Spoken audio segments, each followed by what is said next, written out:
The Devil's Luck card game expansion pack is out now! The link is in the description or the pinned comment. It's 50 new cards that are going to change up the dynamic of the game.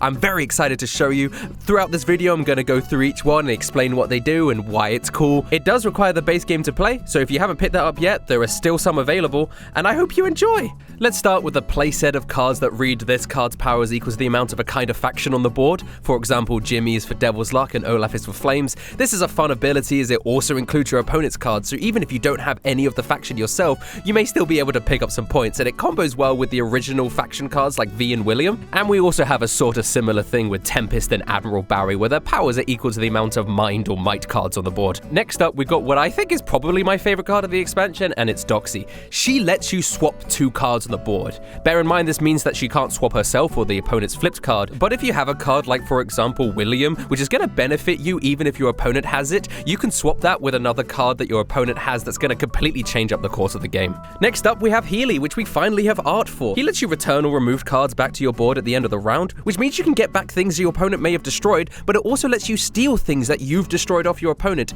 It's really strong when comboed with a board wipe effect like Captain Verona or Dominius. Now we have Scourge. Scourge is interesting because it is a destruction effect, but it returns the card back to your opponent's hand. There is an ever so slight rule change that means you must draw back up to 5 on the second round and 3 on the third. This means that if you send a card to someone's hand with Scourge, they don't draw on that round. So it plays a little bit differently than a regular destruction card because yes, your opponent can play the card the next round, but you would know what that card is, so you would be able to prepare for it. Next we have the Director. She's super fun because she's every faction and also a fighter and support, so she benefits from all pro and anti-faction synergy in the game, which can cause a lot of interesting board states. And then there's Helper, who just gives you +1 point for each support on the board, which could be really fun if you're running an all-support sort of playstyle.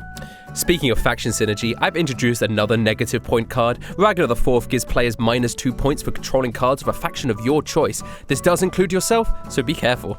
For all those Big Bozo fans, we've essentially got Big Bozo 2 in Kasparov. His power becomes double the target's flipped card's power, which means if it's a support or one of those newer cards that start at 0 power, Kasparov is just left with 0. But he has a chance of getting all the way to 6 points if you're lucky.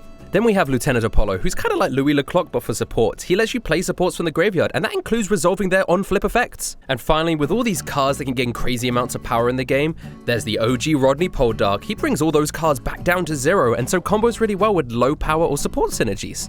And that's it, those are the new cards. They're all really fun to play with. And genuinely, I've been playing with these expansion cards for about a year now, and I cannot play the base game without them. They just add a whole new dynamic to the game that makes it so much more fun, unpredictable, and exciting.